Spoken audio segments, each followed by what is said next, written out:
What if I told you that the things you were doing your whole life, pleasing others, chasing approval, finding the perfect relationship, were causing the most suffering? It took me 50 years to learn this, but in the next few minutes, I'm going to share how you can stop waiting for happiness and actually start living, no matter what your age. We've been told since birth that these are the things that make a good woman, but here's the reality I wish I knew years ago. And the last point that I'm going to share is actually something that I have never admitted out loud to anybody, but I think it's important because I think a lot of you will see yourselves in it. Hey, I am Tess, and when I was starting over at 54, I learned 3 key lessons that changed everything. And the first one is that constantly pleasing others makes you lose yourself. I spent decades putting everyone else's needs before my own, so much so that I didn't even know what my needs even were. And I think part of this stems from when I was a child. So I had an Asian mom who had very high expectations. I'm sure you've heard the stereotype of the Asian tiger mom. And she was pretty critical of me at times. And listen, I love my mom and I know she loved me, but that was just her culture. But I also learned early on that making other people happy is how I got love. And then this carried over to relationships, whether romantic relationships or friendships even. I just wanted people to like me so much that I would just go along with whatever they wanted. Oh, I don't care what we do, just whatever sounds good to me. But eventually I started to resent them. I was so focused on their needs that I completely ignored my own, and I blamed them. But now I see that that was partially my fault because I set that expectation up from the beginning, so that's just how they thought I was.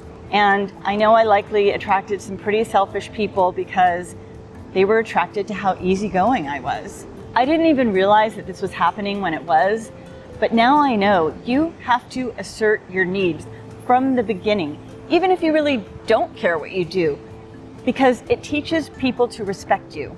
Your needs are valid. Don't push them down just to make others happy, because you will wind up being angry and resentful in the end. But it doesn't just teach other people to respect you, it also teaches you to respect yourself. And that leads me into the next lesson, which is all about self-love. Self-love isn't automatic. It is a daily practice. I struggled with self-confidence my whole life. I always felt that I wasn't good enough. And that is so common among women, right? We're never pretty enough or skinny enough or smart enough or talented enough or charming enough. And when I was younger, I wanted to be an actress because everybody loved actresses. And I actually wanted to be Jacqueline Smith from Charlie's Angels, the original Charlie's Angels. And I remember I would pray every night that I would grow up to look like Jacqueline Smith, which is a pretty messed up thing for a little girl to be praying about, you know, but that's what I thought would make people love me. That's what I thought was important. But you know, these actors, we don't really know them. We can't love them because we don't know them. We just know an idea of them.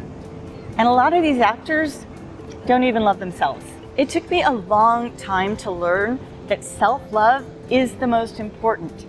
Whitney Houston was absolutely right when she said, learning to love yourself is the greatest love of all. But she was wrong about one thing, and that's it is not easy to achieve. It takes a daily practice of being kind to yourself, celebrating your wins no matter how small, and telling yourself how awesome you are. And this is also really important, removing yourself from situations where you feel unloved or unappreciated, whether it's your job, a relationship, where you live, or anything. Because it's going to be really hard to love yourself and practice self-love if you're in these toxic situations. And if you're working with years of self-loathing like I was, it can take a while to undo. But please never stop trying, because once you finally learn to love yourself, everything changes for the better. When I was writing the bullet points for this script, I was actually getting pretty emotional because I finally loved myself, but I didn't for so long, and I didn't know what this felt like for so long. And now that I do, it feels so amazing. Once you truly love yourself, You don't need everybody else to love you. And this next thing is going to be a little bit tough to talk about, honestly, but it was only after finding self-love that woke me up to this next point, which is that you don't need another person to complete you. Since I was a little girl, I thought I needed a man to complete me. I was a straight girl, so a man. But this was reinforced by everyone around me, my family, my friends, and every friggin' rom-com.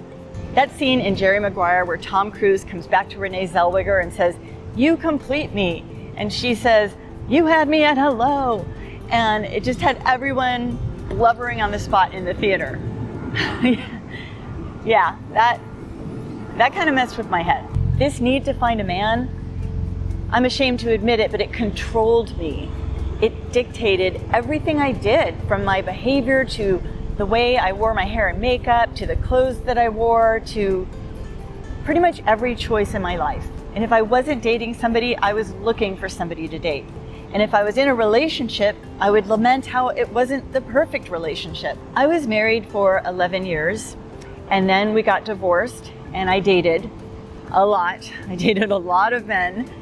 And finally, around 45, I found love again, and I was in that relationship for 9 years with a guy who turned out to be a deadbeat and a liar and a cheater. And yeah, he was a younger man. And that was the last man, and it might be the last man for me, because now that I love myself, I don't need external love. It turns out that I was not a half waiting for another half. I was whole the entire time. Society tells women that we need a man to be worthy, and if we don't have a man, that it's somehow tragic. But these are just rules that were made up eons ago by men to benefit men. But research shows that single women are actually happier than married women, and they live longer. And listen, if you are in a relationship and have a partner and you're happy, that's amazing. Everybody's story is different. But if you are single, please know that you are enough. When you love yourself, that's all you really need. And anyone else is just bonus. If that's what you choose. That is not what I choose, because truthfully, I just don't want to deal with anyone else's crap. Right now, at least. Maybe at some point, but not right now.